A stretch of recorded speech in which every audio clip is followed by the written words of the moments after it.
اور دودھ بھی خراب ہوگا، فضول بالکل غلط بات ہے۔ دیکھو عورت جب بچے کو فیڈ کراتی ہے تو اکثر حمل ٹھہرتا ہی نہیں ہے، یہ قدرت کی طرف سے ہے، لیکن اگر حمل ٹھہر رہا ہے تو یہ اس کی علامت ہے، یہ بہت صحت مند خاتون ہے، سمجھ رہے ہو نا۔ حدیث میں یہ مضمون ثابت ہے، آپ صلی اللہ علیہ وسلم نے پہلے حکم دیا کہ جب تک ایک بچہ اپنی فیڈ مکمل نہ کر لے حمل روکو، لیکن پھر آپ نے اجازت دی اس کی اور فرمایا کہ اگر اس سے کوئی نقصان ہوتا تو جو غیر مسلم اقوام ہیں اہل فارس ان کو نقصان ہوتا، ان کو تو کوئی نقصان نہیں ہوتا، تو اس لیے آپ نے فرمایا اس کا کوئی نقصان نہیں ہے۔ تو اگر ایک عورت بچے کو فیڈ کرا رہی ہے، اسی دوران پریگننسی ہو جاتی ہے، تو نہ پہلے بچے کو کوئی نقصان ہے نہ دوسرے کو۔ آپ دیکھیں گے کہ دوسرا ہو سکتا ہے پہلے سے بھی زیادہ صحت مند پیدا ہو۔ ہاں یہ ضرور ہے کہ عورت یعنی بچے کو جب فیڈ کراتی ہے نا یا حمل سے ہوتی ہے تو اس کی خوراک پر توجہ دینی چاہیے۔ صرف بیانات سنا دینا کہ بچے زیادہ پیدا کرنے والی جنت میں جائے گی، تو شریعت نے یہ بھی تو حکم دیا ہے نا کہ اس کو کھلانے پلانے پر بھی توجہ دو۔ اور خوراک کی دو قسمیں، ایک ہوتی ہے کوالٹی والی خوراک، ایک ہوتی ہے کوانٹٹی والی۔ آپ نے اس کو 6 بریانی کی پلیٹیں کھلا دیں تو خوراک تو پراپر مل رہی ہے، مگر یہ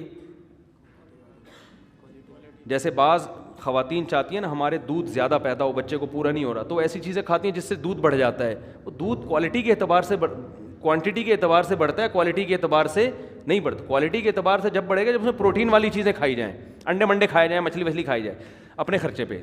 اب میرے پہ فون کریں گے یار میں نے آپ کے، اس طرح بھی لوگ فون کر رہے ہوتے ہیں مجھے۔ اور اگر پیسے نہیں ہیں تو اللہ پہ توکل کرو، اللہ کھلائے گا، اللہ پلائے گا، اللہ کرے گا، ٹھیک ہے نا۔ اللہ جتنا گنجائش دیتا ہے بس اسی حساب سے بچے سب کے سیٹ۔ ہم نے ایسے دیکھے ہیں گاؤں دیہاتوں میں صرف روٹی پہ ہی چل رہے ہیں، بچہ ایسا پیدا ہوتا ہے، پیدا ہوتے ہی آنکھوں میں آنکھیں ڈال کے بات کرنا شروع کر دیتا ہے اور بتاتا ہے کہ کیا تیرے کو کیا پرابلم ہے، اگر میرے پیدا ہونے سے تجھے کوئی تکلیف ہو رہی ہے۔ اتنے وزنی بچے پیدا ہوتے ہیں، ماں بھی فٹ فاٹ ہوتی ہے۔ تو یہ زیادہ ان خوراکوں کا بھی زیادہ مسئلہ نہ بناؤ، اللہ نے گنجائش دی ہے تو خوراک کھلاؤ، نہیں دی ہے تو بولو بھائی میں بھی یہی سوکھے پاپے کھا رہا ہوں، تم بھی سوکھے پاپے کھاؤ، تو کچھ بھی نہیں ہوگا انشاءاللہ، سمجھ رہے ہو نا، کچھ بھی نہیں ہوگا۔ اور سب سے بہتر خوراک جو پریگننسی میں ماں کے کھانے کی ہے یا بچے کو جو فیڈ کرانے والی ہے، جو ہٹو بچوں قسم کی خوراک ہے، دودھ کو گرم دودھ میں کھجوریں بھگو دو اور بیگم سے بولو صبح اس کو کھا لو، اللہ کا واسطہ اس کو صبح کھا لو۔ وہ نہیں کھائے گی۔ خواتین کو اپنی مرضی کی چیز کھلانا، کسی کے باپ میں اس کی طاقت نہیں ہے۔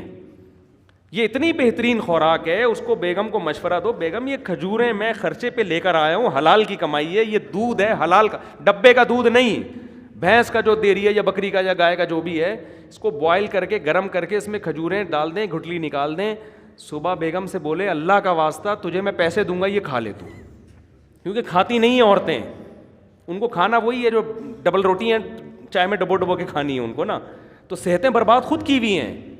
جب آپ ڈبل روٹی کھاتے ہیں نا تو آپ میں کارب جو ہے نا گلوکوز کی وہ اس کا اضافہ ہو جاتا ہے، آپ کی بھوک ختم، جو پروٹین چاہیے تھے اب وہ ہضم کرنے کی صلاحیت ہی نہیں رہتی۔ سمجھتے ہیں کہ نہیں سمجھتے؟ تو دودھ میں جو پروٹین، پھر بچے بیمار ہوتے ہیں اس خراب دودھ کی وجہ سے، پھر ڈاکٹروں پہ خرچہ، ایک عذاب میں پڑ گیا۔ دیکھو جو آپ بکری پالو نا، جو بکری کا بچہ ماں کی فیڈ پہ ہوگا، جوان ہونے سے پہلے ڈاکٹر کی تک جانے کی ضرورت، ایک دفعہ بھی بیمار نہیں ہوگا۔ جو بچہ ماں کی فیڈ پر ہو اور ماں کا دودھ صحت مند ہو، وہ صحیح چیز کھا رہی ہو، ڈبل روٹیاں پاپے نہ کھا رہی ہو، تو وہ بچہ بیمار نہیں ہوتا۔ اگر ہو رہا ہے اس کا مطلب خرابی کہاں آ رہی ہے؟ فیڈ میں خرابی ہے اس کی، یا تو دودھ نہیں مل رہا اس کو، یا ڈبے کا لگوایا ہوا ہے، یا دودھ تو ہے مگر وہ دودھ اس قابل نہیں ہے کہ بچے کی کمی پوری کرے۔ وہ دودھ جو ماں کھائے گی وہی دودھ بنے گا نا، تو پاپے کھا کے جو دودھ بنتا ہے تو بچہ پاپے جیسا ہی ہو جاتا ہے، یہ ذہن میں رکھو۔